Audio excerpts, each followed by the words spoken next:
श्री हरिविष्णु देवाय नमः। उत्पन्ना एकादशी व्रत कथा। सुतजी कहने लगे, हे ऋषियों, इस व्रत का वृतांत और उत्पत्ति प्राचीन काल में भगवान श्री कृष्ण ने अपने परम भक्त युधिष्ठिर से कही थी।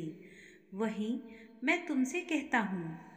एक समय युधिष्ठिर ने भगवान से पूछा था कि एकादशी व्रत किस विधि से किया जाता है और उसका क्या फल प्राप्त होता है। उपवास के दिन जो क्रिया की जाती है, आप कृपा करके मुझसे कहिए। यह वचन सुनकर श्री कृष्ण कहने लगे, हे युधिष्ठिर, मैं तुमसे एकादशी के व्रत का महात्म्य कहता हूँ, सो सुनो। सर्वप्रथम हेमंत ऋतु में मार्गशीर्ष कृष्ण एकादशी से इस व्रत को प्रारंभ किया जाता है। दशमी को सायंकाल भोजन के बाद अच्छी प्रकार से दातून करें ताकि अन्न का अंश मुंह में न रह जाए। रात्रि को भोजन कदापि न करें, ना ही अधिक बोले। एकादशी के दिन प्रातः 4 बजे उठकर सबसे पहले व्रत का संकल्प करें। इसके पश्चात शौच आदि से निवृत्त होकर शुद्ध जल से स्नान करें। व्रत करने वाला चोर, पाखंडी, पर स्त्रीगामी, निंदक, मिथ्याभाषी तथा किसी भी प्रकार के पापी से वे बात ना करे। स्नान के पश्चात धूप, दीप, नैवेद्य आदि 16 चीजों से भगवान का पूजन करे और रात्र को दीप दान करे।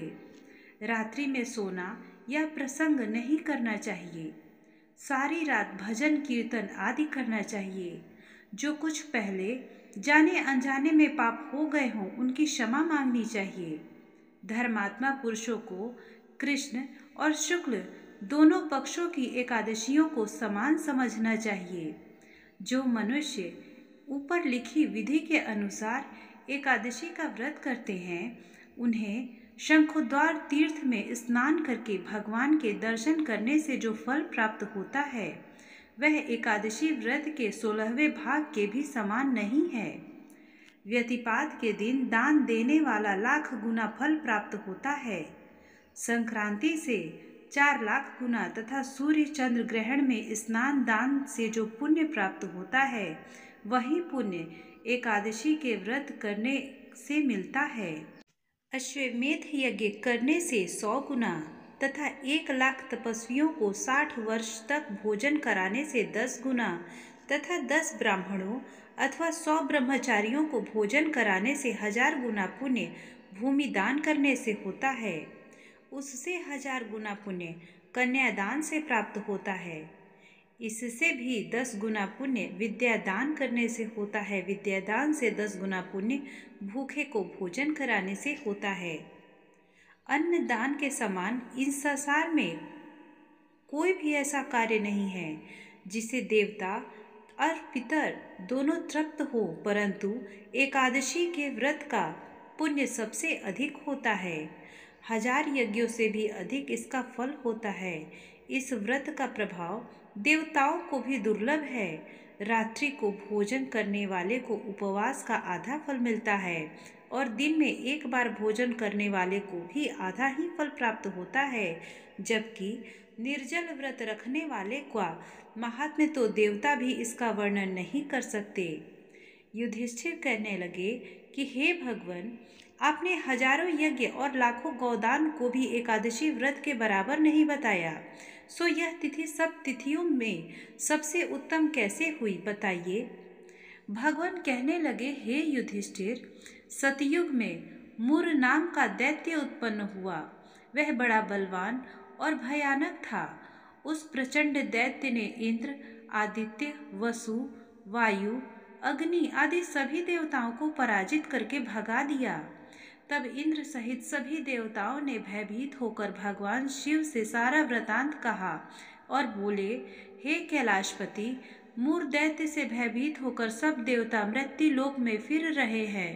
तब भगवान शिव ने कहा, हे देवताओं, तीनों लोकों के स्वामी, भक्तों के दुखों का नाश करने वाले भगवान विष्णु की शरण में जाओ। वे ही तुम्हारे दुखों का नाश कर सकते हैं। शिव जी के ऐसे वचन सुनकर सभी देवता क्षीर सागर में पहुँचे। वहां भगवान को शयन करते देख हाथ जोड़कर उनकी स्तुति करने लगे कि हे देवताओं द्वारा स्तुति करने योग्य प्रभु, आपको बारंबार नमस्कार है। देवताओं की रक्षा करने वाले मधुसूदन, आपको नमस्कार है। आप हमारी रक्षा करें। दैत्यों से भयभीत होकर हम सब आपकी शरण में आए हैं। आप इस संसार के कर्ता, माता पिता, उत्पत्ति और पालन करता और संहार करता हैं। सबको शांति प्रदान करने वाले हैं। आकाश और पाताल भी आप ही हैं। सबके पितामह ब्रह्मा, सूर्य, चंद्र, अग्नि, सामग्री, होम, आहुति, मंत्र, तंत्र, जप, यजमान, यज्ञ, कर्म, कर्ता, भोक्ता भी आप ही हैं।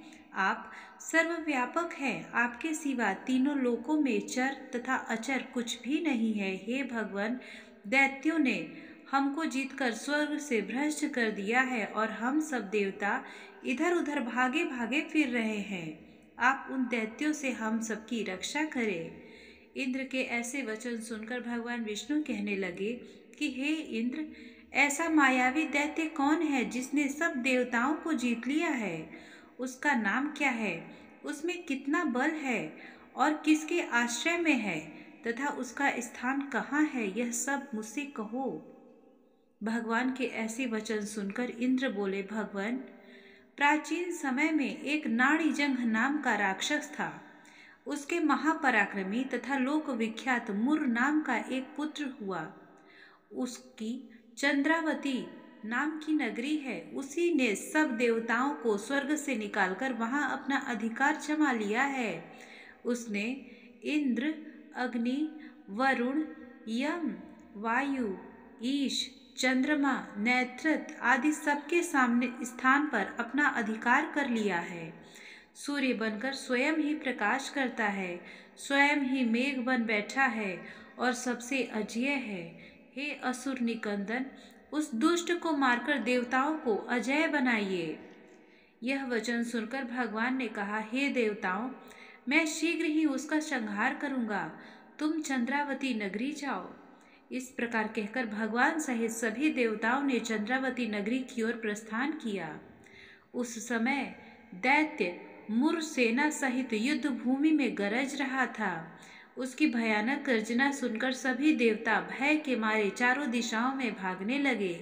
जबकि स्वयं भगवान रणभूमि में आए तो दैत्य उन पर भी अस्त्र शस्त्र आयुध लेकर दौड़े। भगवान ने उन्हें सर्प के समान अपने बाणों से बींध डाला। बहुत से दैत्य मारे गए, केवल मुर बचा रहा। वह अविचल भाव से भगवान के साथ युद्ध करता रहा। भगवान जो भी तीक्ष्ण बाण चलाते वह उसके लिए पुष्प सिद्ध होता। उसका शरीर छिन्न भिन्न हो गया, किंतु वह लगातार युद्ध करता रहा। दोनों के बीच मल्ल युद्ध भी हुआ। 10,000 वर्ष तक उनका युद्ध चलता रहा, किंतु मुर नहीं हारा। थककर भगवान बद्रिकाश्रम चले गए। वहां हेमवती नामक सुंदर गुफा थी। उसमें विश्राम करने के लिए भगवान उसके अंदर प्रवेश कर गए। यह गुफा 12 योजन लंबी थी और उसका एक ही द्वार था। विष्णु भगवान वहां योग निद्रा की गोद में सो गए। मुर भी पीछे पीछे आ गया और भगवान को सोया हुआ देखकर मारने को उद्यत हुआ। तभी भगवान के शरीर से उज्जवल कांतिमय रूप वाली देवी प्रकट हुई। देवी ने राक्षस मुर को ललकारा, युद्ध किया और उसे तत्काल मौत के घाट उतार दिया। श्री हरि जब योग निद्रा की गोद से उठे सो सब बातों को जानकर उस देवी से कहा कि आपका जन्म एकादशी के दिन हुआ है, अतः आप उत्पन्ना एकादशी के नाम से पूजित होगी। आपके भक्त वही होंगे जो मेरे भक्त हैं। श्री हरि विष्णु देवाय नमः।